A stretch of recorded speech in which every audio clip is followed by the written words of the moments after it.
నమస్తే జీ, welcome to our short videos. ఈ వీడియో వచ్చేసి ఒక అన్ప్యాకింగ్ వీడియో అండి. ఇది ఎప్పటి నుంచో అనుకుంటున్నాను కాంబో సెట్స్ ఎలా ఉంటాయో అని చెప్పి. నేను ఏ ఫెస్టివల్కి అయితే ట్రై చేద్దామని ఈ కాంబో సెట్ అయితే తీసుకున్నాను.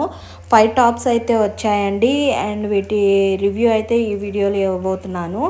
5 కలర్స్, 5 డిఫరెంట్ కలర్స్లో వచ్చాయి. ఓన్లీ టాప్స్ వరకే వచ్చాయండి. ఇది అరౌండ్ 600 పడింది. 5 టాప్స్ వచ్చాయి. 3/4 హ్యాండ్స్ వచ్చాయి. చాలా బాగున్నాయి అండ్ ప్రైజ్కి ఈ క్వాలిటీ రీజనబుల్గా అనిపించింది. మీరు డైలీ వేర్కి ట్రై చేయాలంటే ఇవి అయితే తీసుకోవచ్చు. 5 డిఫరెంట్ కలర్స్లో ఉన్నాయి. మన దగ్గర ఉన్న చున్నీతో లెగ్గిన్తో మనం పెయిరప్ చేసుకోవచ్చు. డైలీ యూసేజ్కి అయితే రికమెండ్ చేస్తాను. అండ్ దీనిలో వచ్చి డ్రాబ్యాక్ ఒకటండి, నెక్ మాత్రం పైకి ఉంటాయి ఇట్లాంటి డ్రెస్సులకి. ఇది ఒక్కటే డ్రాబ్యాక్, మిగతా అంతా ఓకే అండి. నేనైతే ఫస్ట్ టాప్ని ఇలా స్టైల్ చేశాను. వీడియో నచ్చితే లైక్, షేర్, సబ్స్క్రైబ్.